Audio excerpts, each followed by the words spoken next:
سلام تماشابینان عزیز و گرامی و خوش‌ذهن تلویزیون شهنواز. پیشنهاد شماست اولین شو برنامه فرهنگی و فراغتی در فرمت نو شام شهنواز. شو برنامه شام شهنواز با پیشنهاد صحبت‌های جالب و پرمحتوا، بازی‌های رنگین پیشنهاد شما می‌گردد. با ما باشید.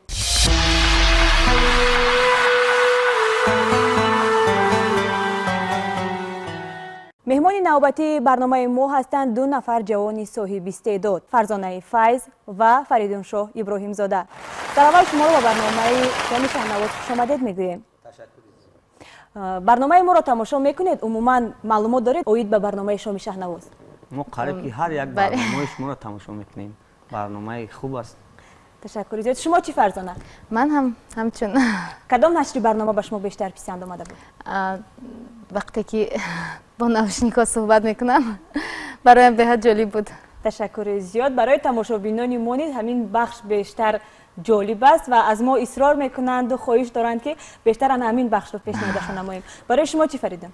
برای ما همین بخشش و تماشابینان نمیدونن که برای ما همون بخش قینی هم داره. مشکلی هم داره. بله مشکل هم هست. بله. تماشابینان عزیز، شو برنامه فرهنگی و فراغتی شام شهنواز با استفاده وسیع از خزینه طلایی تلویزیون تاجیکستان پیشنهاد شما می‌گردد. یعنی در این برنامه با پیشنهاد نمودن سرودهای مشهور تاجیکی ما در دل جوانان ذوق دوست داشتن صنعت اصیل موسیقی تاجیکی رو زنده می‌گردانیم. عموما کدام وقتی روز رو دوست می‌دارید بیشتر؟ شامگاهان، شبانه، نصف روزی، قسمت صبح؟ من صبح رو. چرا صبح؟ چون که صبح بر وقت از خواب میخیزم، از پای کارهایم میشوم تا نصف روزی کارهایم رو انجام میدم، بعداً استراحت میکنم. همین لحظه سخنش تا خمر بواری نمیکنم فرزانه بر وقت صبح از خواب خیزه. من هم صبح هم زیادتر شام رو نظم میدم. چرا محض شام؟ سوال نزنیم. مثلا ما وقتی از کار به خونه میرم و اولا با اهل اویله با فرزندان میشینم، انا بگیم که خوراک میخوریم، یک صحبت میکنم، میپرسم که امروز در باغچه چی آموختن، مثلا در خونه چی گپ چی نویگری میپرسم و بعدا اصلا ما زیادتر شب با موسیقی مشغول هستم. بعد اسبابای موسیقی ما گریان میکنم و اولا با خواهش دخترچم خواهش میکنم دادا جان اسباب تو نمونید با ما رو باز میکنیم. اول با فرزندان ما یک سرودای رقصی میخونن و یا رقص بازی میکنن، بعد از پای ایجادیات از پای یعنی محیط اویلوی شما شامگاهان محیط فرهنگی است. بله بله. فرزانه فیض چگونه دوست می‌دارد شام خود را گذراندن؟ من شام رو دوست می‌دارم. برای چی صبح گفتم؟ برای آنکه کارایم رو تا نصف روزی انجام میدم، بعدا شام با فرزندانم به سیر و گشت میبرایم. خیلی عالی است. دسترخوان شامگاهی رو کی آماده میکنه در خانه‌تان؟ خودتان؟ عموما پختن کدام طعام‌های ملی رو دوست می‌دارید؟ زیرا هر یک مادر تاجیک با همون لذت و مزه دستانش مشهور هستند. همون نان‌های و چپاتی‌های و کلچه‌های روغنین و شیرمال، همون آش پلوی با لذت مادر تاجیک رو همچون یک بانوی ماهر و کدبانو معرفی نموده است. و من پرسیدن می‌خواستم که فرزانه فیض آیا دوست می‌دارد پختن طعام‌های ملی را؟ البته چرا نه. اگر وقتم کوشش میکنم که زیادتر وقتم باشد هر گونه خوراک آماده میکنم. از طعام‌های ملی کدامش رو پختنش رو دوست می‌دارید؟ آش بریده. آش بریده. و به هر دوستش می‌دارم. خودتان میتوانید؟ وقتم باشد میگم که کوشش میکنم که تیار کنم. هرچند سوال برای فریدون شاه غیر عادی هم باشد پرسیدن می‌خواستیم که فریدون شاه نیست آیا یگان نمودی طعام آماده کرده میتواند؟ راست گپ. من مکتب اینترنت موسیقی بانو ملکه صغرا که الحال بانو میراتلو اتویف است همونجا ختم کردم. همین لحظه ها در ما زیادتر بودن. من یک چند نمود خوراک‌ها رو آماده کردم. میتونم از بعد اویلادار شدم دیگر با این کار دست نزدم. یعنی این مسئولیت رو پر را واگذار نمودید به دوش بانوی اویلا. من عین حال میخواستم که یک بار برنامه را از پیشنهاد نمودنی یکی از بخش‌های برنامه آغاز نماییم، ولی در این برابر گفتن میخواستم که ما در شو برنامه شامی شهنواز یک نوگانی وارد نموده ایم و نفری که در برنامه غالب می آید صاحب راحت و استراحت دوام 2 ماه در مملکت افسانوی هندوستان میگردد. و فکرم این سخنها علاقه همون رشته های رقابت رو کمی پرزور نمودند. برنامه علاقه جالب شد. علاقه جالب. من علاقه ترسیدم. اما رقابت رو در برنامه ما چگونه قبول میکنید؟ این جالبیت برنامه یکم مشکلی نداره، فکر میکنم این خوب است. اگر رقابت نباشد به فکرم پیشروی هم نمیشود. تشکر گرچنده که فریدون دوستم هستن.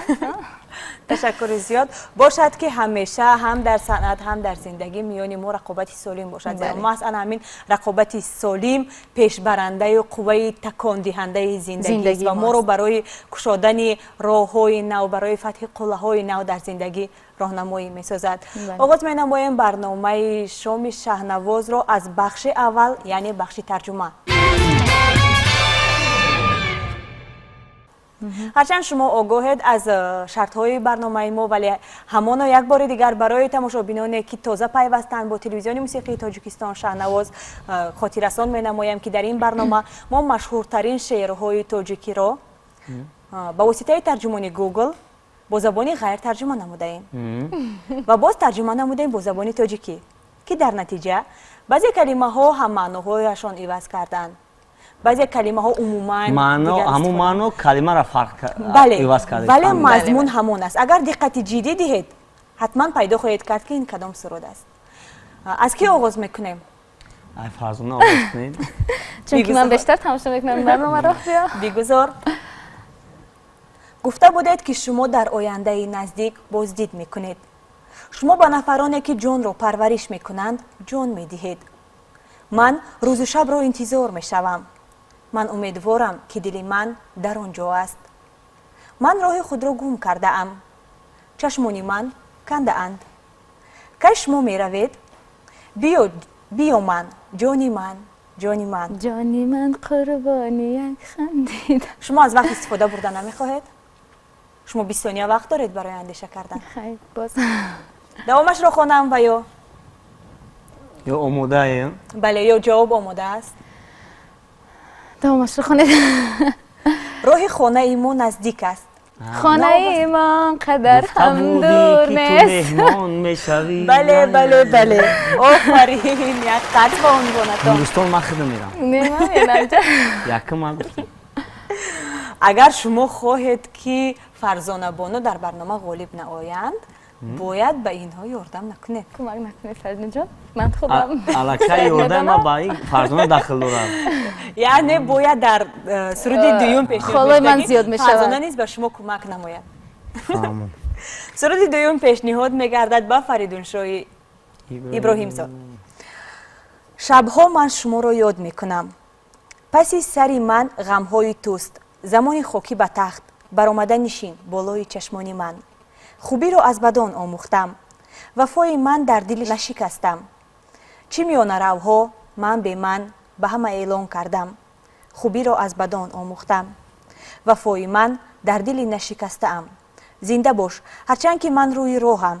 من تو را تاج سر انتظارم. غالب آمدم. من پیروز شدم. جان من غالبم. من برای تو به دنیا آمدم. تا بروی سخت هم دردت شوم. نیمی بختی خیش را بخشم به تو. لحظه تنهایی دل دارد شوم. من برای تو به دنیا آمدم. دوام سرود اما نمیدونم سرود عزت شریفی از روی مضمون من فکر میکنم که همین سرود است. انیق باوری دارد شما حالا وقت دارید و میتوانید که من برای شما بعضی یاردم بعضی کمک ها میکنم میتوانید خیلی کمک کنین. اگر کمک یاردم کند خوب نکند من زیادتر به همین سرودی من برای تو به دنیا آمدم تکیه دارم. این سرود رو در ژانر 6 مقام سراییدند. اگر خواهید باز یک بار دیگر 4 مصرع اول رو میخوانم. نه من نیفتم. از روی مضمون سرود زیادتر به همین سرودی خیلی سرودها مونر میشوند، شعرها مونر میشوند. از روی متن مضمونش زیادتر به همین سرودی ана Иззат Шарифӣ, ман барои ту ба дунё омадам. ман барои шумо як кӯмаки дигар низ мекунам. Кӯмаке ки то имрӯз дар ягон нашри барнома ба ягон меҳмони барнома накардаам. ин сурудро Сабоҳат Наҷмиддинова месароянд. фаҳмидам шумо суруд чӣ хеле суруди машҳури амоаё. бале, ба қалами Гулрухсор тааллуқ дорад. медонам ин сурудро 20 сония вақт аллакай сипарӣ мешавад, 5 сонияи дигар монд. фикр кунед Фаридун ҷон. ман ҳамин сурудро баъзан вақт мехонам. алҳол дар ин барномаи шумо айсоби ҷолибияти барномаи шумо ин суруда наифтам. яъне тақдир айни ҳол ба манфиати Фарзона бале бале ҳамин ҳиндустон меравад. аллакай сониҳо ба охир расидан, метавонед ҷавоби худро. ман ҷавобам ин суруди машҳури ба ёди ту чӣ шабҳое саҳар кардам, чӣ ғамҳое ки ман бе ту пушти сар кардам, туро эй хокӣ хокӣ ба тахти ишқ зи худ болохузар кардам. фаҳмидам ҳамин суруд баъдан яъне ду мисраи аз ҳама машҳуртарини ин суруд: маро ту хоки раҳ кардӣ, амон бошӣ, туро ман тоҷи сар кардам, зафар кардам. аз ду суруди пешниҳодшуда дар бахши аввал суруди якумро пайдо намуданд Фарзона Боно ва ҳоло ҳисоб аст 1/0 ба манфиати Фарзона Боно. суруди дуюм пешниҳод мегардад ба Фарзона. зуд нарав ронанда ки азизам меравад, дили манро аст. ман нафаҳмидам шумо маслиҳат кардагӣ. ҳамун шояд ки Фарзонаи Файз билетро ба шумо ваъда кардагӣ бошад. не Фарзон ҷон, ман ҳол ҳамин сурудро гӯш карда омадам. наздиктарро дар Фарзонаи Файз ба Фарзонаи Файз пешниҳод кардем. суруди ёфтагии Фарзонаи Файзам ман ёфта будам. инашам ман медонистам. ман ба кӯмаке ки ман ба шумо кардам гуфтам ба ягон меҳмон накардам. хаяк шояд Фарзона Боно шуморо бо худ гиранд. мебарам. ман боварӣ надорам. офарин. бе истифода аз вақт Фарзона Боно суруди дуюмро низ пайдо намуданд ва аз ду суруди пешниҳод намуда ҳар дуи онро ҳам пайдо карда тавонистанд. суруди дигар пешниҳод мешавад ба Фаридун. мо сохтмончиҳои роҳро меравем, обҳои равон ва ман. дар якҷоягӣ аз танҳоӣ ғамгин мешавем, обҳои равон ва ман. чун манбаъ манбаи кӯҳ, аз боло ба поён обҳои равон ва ман ӯро аз вай мегирам, ӯ ба ман шеърҳое нишон медиҳад. ду қадами калон, обҳои равон ва ман. дили ман дар дандон танг аст, дили ман сӯзон аст. ман ду бор шубҳа ва шубҳанок, обҳои равон ва ман. номи суруд ва машҳурияти суруд дар ана ҳамин иборае ки обҳои равон ва ман ҳаст нуҳуфта аст. ин суруд бисёр суруди машҳур аст. як бону месарояд. фақат ин бонуро амада пешниҳод мекунед? мансура Фарзонова. баръакс мо баробарии гендериро дар барнома риоя мекунем. баръакс сурудои мардонаро ба ҷои ба ман пешниҳод кунед ки мо зиёд медонем. агар шумо камтар дақиқан аҳамият диҳед, обҳои равон ва ман.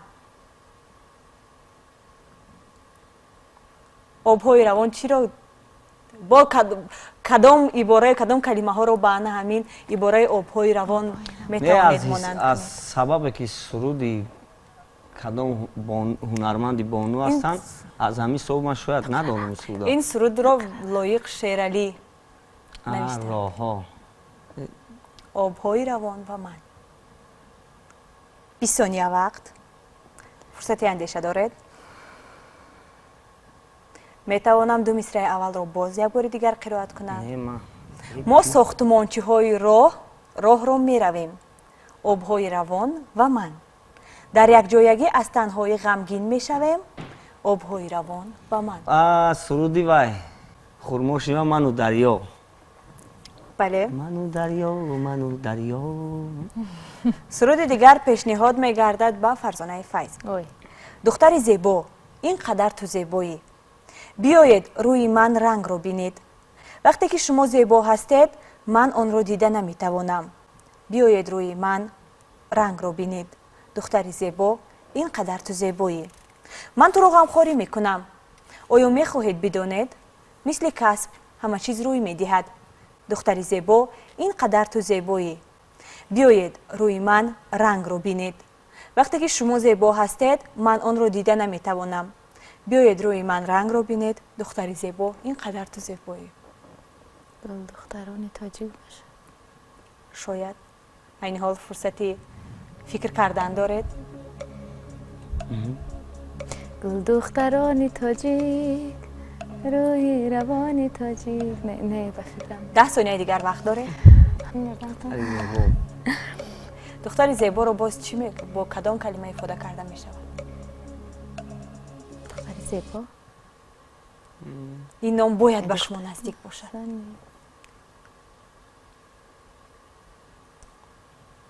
یک بار دیگر. شما رو با آن همین کلمه عنوان بسیار بردند. نازنین؟ شاید پیدا کنید کدام. ای دلبری نازنینی قدر. ثانیه ها به انجام میرسند. نه نیفتم. کدام سرود است؟ شما این حال میتوانید سرود رو پیشنهاد نمایید. ثانیه ها به آخر رسیدند.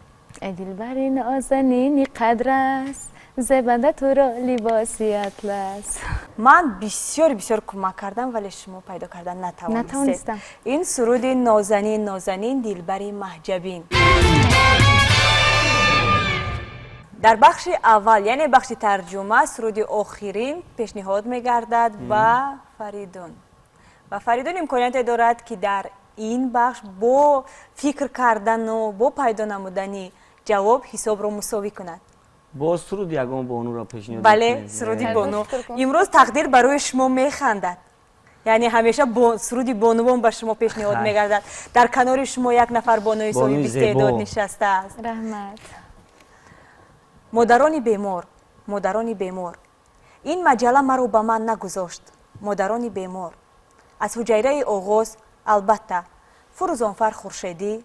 مادران بیمار این مجله مشو مادر بیمار مشو مادر. سرود میرنگار رستم میخونه. آفرین. بهترین سرودی مادر. خیریت یک سرود شما اومد یک پیشنهاد کردید و من یافتم. هندوستان شاید من روم. یعنی علاقه در دل شما امید زیاد شد. بله. تماشابینان عزیز در بخش اولی برنامه دوستی غالب آمد و حساب 2-2 است. 2-2 است. یعنی مساوی.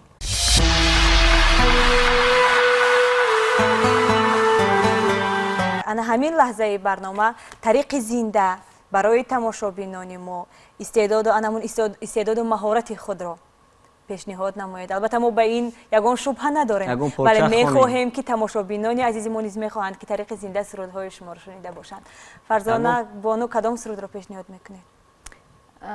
خودم یا عموما بیاید در تجربه نیست شما بین هم یگان بار به دهه نسراییده اید؟ نه نسراییده ایم خیلی یگان به دهه شاید همینجا اصلا در برنامه ما یک نفر بانو و یک نفر مرد اشتراک میکند و در آن همین برنامه ما شاهد گشتیم که علاقه چند بار ایده به دهه سراییدن میانی مهمان های ما پیدا شد. شاید همین ایده را شما هم یک بار سنجیده بینید. майда чашма воку майда ёди моку аз сару пои ту зебо мисли борон мисли дарё майда чашма воку. آفرین. تاثیرات چگونه است؟ بعدی برنامه ما یگان بدیه رو در یک جایگی میسرایید؟ همین فکر رو هم بدم. آوازهای ما موافق است برای یک جای خواندن یگان بدیه. ما همین فکر رو داریم در آینده. اکنون پرسیدن میخواستم که امروزها بند کدام کارها هستید؟ بند کدام تشویش ها هستید؟ من بندی کارهای ایجادی هستم برای سرودهای نو در نو برای مخلصانم. چقدر همین شب و روز زحمت کشیده استادم. تازه ترین سروده که پای ایجادش هستید کدام است؟ وطن. میتوانید که اگر آماده باشد دو مصرعش رو. تاجیکستان فخرم است قدر و مرام و نام تو. تاجیکستان عالمی مهر است صبح و شام تو.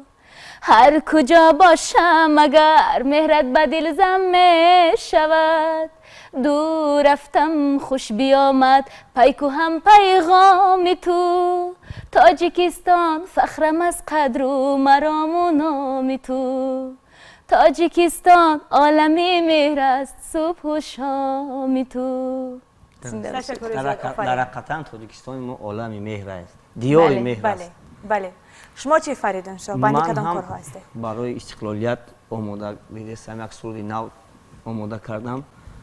Ана дар ҷашни исхолият пешкаши бинандагон. метавонед айни ҳол ду мисраашро пешниҳод намоед? Не ки не. Ба хотир аз сабабе ки сухан иваз шудааст. Ман як суруд, як суханеро ки омода кардам, аллакай ӯ суруд истифода буда шудагӣ будаастанд, рӯзҳои наздик омода мешавад. пас дигар суруди худро дар васфи ин ватану ин меҳан пешниҳод намоед. мо нахоҳем аз канорат ای وطن بیرون شوی یک قدم از سرحدی ملکی کهن بیرون شوی در لحد گویند اگر دشمن به خاکت پا نهد مرده ای 100 ساله باشه از کفن بیرون شویم وطن ای وطن وطن وطن وطن ای وطن وطن وطن. آفرین باشد که وصف و مدح این وطن و این سرزمین و این دیار همیشه در زبان ما جوانان باشد و ما نه تنها با سخن بلکه با عملهای خود نیز برای پیشرفت این مرزبان همیشه کوشش نماییم و تنها در همین حالت ما میتوانیم فردای عالی این ملت و این دولت را زمینه گذار باشیم و سازیم. هر یک تایمو وطندار حسابیم، هر یک تایمو یک کمک عادی که اگر برای وطن کنیم علاقه برای ما پیشروی می شود. من از پرسیدن میخواستم که وطنداری عموما در اندیشه شما در افکار شما چگونه است؟ من افتخار زیاد میکنم که تاجیکم در تاجیکستان زیدم، تاجیکم با تاجیکستان زیدم. بله تشکر. من زیاد وطن را باید دوست داشت. وطن را باید شما چی فرض کنید؟ به تاجیکستان به فکرم در دیگر جا زندگی کردن نمیتوانم. تاجیکستان را باید دوست داشت. اینقدر وطن زیبا و آرام و آسوده داریم، اینقدر هنجی و امانی نصیبمون داشته است. تمام خوشبختی و تمام مقصد مرام هر یک آدم من فکر میکنم زیادتر در وطن است. خیلی که گفتن استاد سایقل بلالوف میخونه بگذار گدا باشم در خاک وطن باشم، هر یک خشی و خسندی من میخوام در وطنم بیار رفتم با دوستای نزدیکم باشد، در دیگر دولت در دیگر وطن تمام شرایط من مهیا باشه که من در یک دوستی نزدیک نشناسم یک کس ندونم او مزه و لذت نمیکنم. به فکر من که فریدون جان ما هنرمندا که هر جای میرویم از 3-4 روز در اونجا زیاد نمیستیم، کلا یک هفته دیگر نمیتوانیم. یعنی مهر وطن مثال آهنرباز که هر کجای باشه تو جانب خود میکشد. ما زادگان استقلالیتیم. بله بله همین گونه است. ما در محیط آرام و آسوده همون فضای معطر آزادی را نفس کشیده بزرگ شده ایم و باید شکرگزار باشیم از این آزادی، از این آبادی ها و مخصوصا برای پیشرفت هر یک ساحه برای جوانان امکانیت های فراهم آورده شده است. مخصوصا در عالم صنعت نیز برای دستگیری جوانان بسیار امکانیت های وسیع است. از شما در همین باره پرسیدن میخواستم. همه شرط مهیا مهنت که با آموز بخوان. من امروز برای معرفی استعداد یک جوان یا خود برای صنعتکار شدن، هنرمند شدن یک جوان چی مانع ها هست؟ مانعی ندارد. من فکر میکنم اصلا باید که هنر داشته باشد. هر یک جوانی که شما میگید میخواد هنرمند باشد، اولا از مکتب موسیقی گذشتگی باشند و کسب خود رو دوست داشته باشند. هوسکار باید که هوسکار بودن رو فرق کنند از هنرمند کسبی بودن. شعر و سخن رو اولا سخن رو فهمند و همه شرط مهیا است. من فکر میکنم اگر صدقاً باشد هنر، اگر هنر رو به دوست داری، صدقاً باشد، کوشش کنی، دستگیری زیادن. هر کجای میروی برای تو راه شده است. طلبات زیادتر شدگی است از طرف مخلصان در این شب و روز. مثلا کلیپ های خوب کردن در کار، موسیقی خوب، آرنجировка خوب کردن در کار که با طلبات جوابگو باشد. خیلی شما در اول گفتید زندگی این خودش رقابت است. مثلا فرض کنید فایز یک چیز خوب آماده میکنم یا که من آماده میکنم، ایمون رنگ میگیریم میفرن این کردن در کار، با ما در سمت خودم در سردوی خودم با یک نویگری دیگه الهام گرفته میکنم. بله.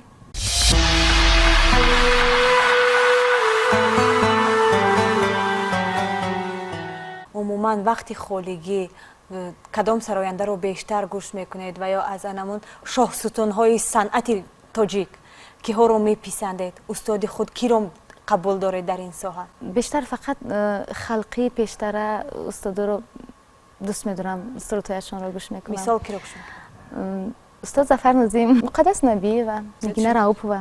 шумо чӣ мегӯед?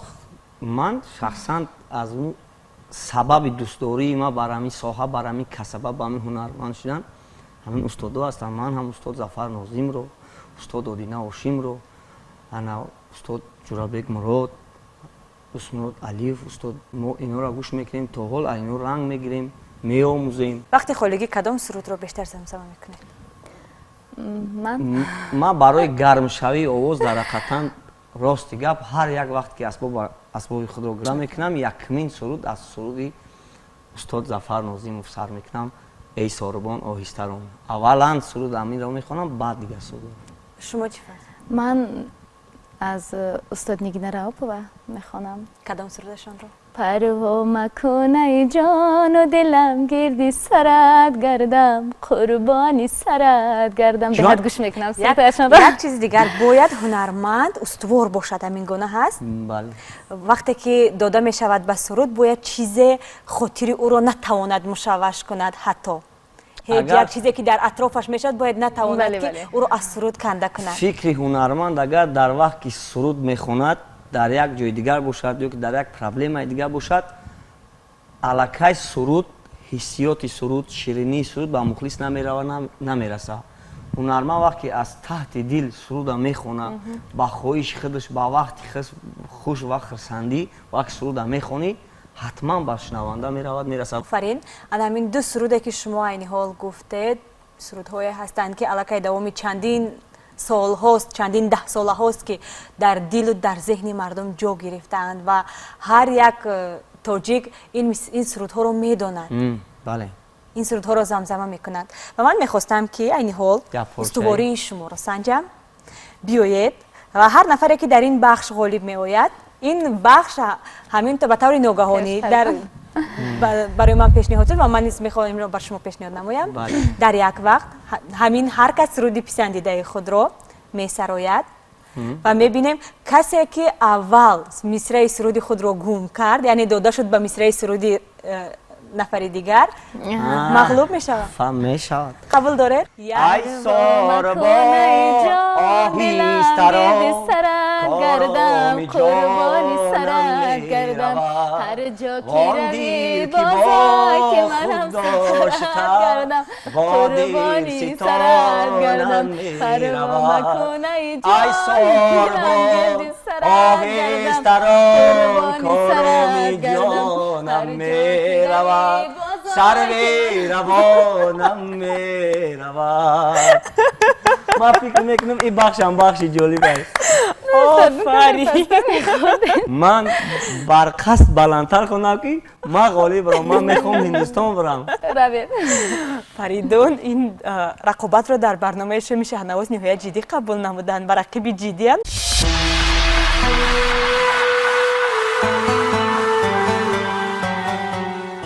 ҳисоб ҳаст 3-2 ба манфиати бале. фаридун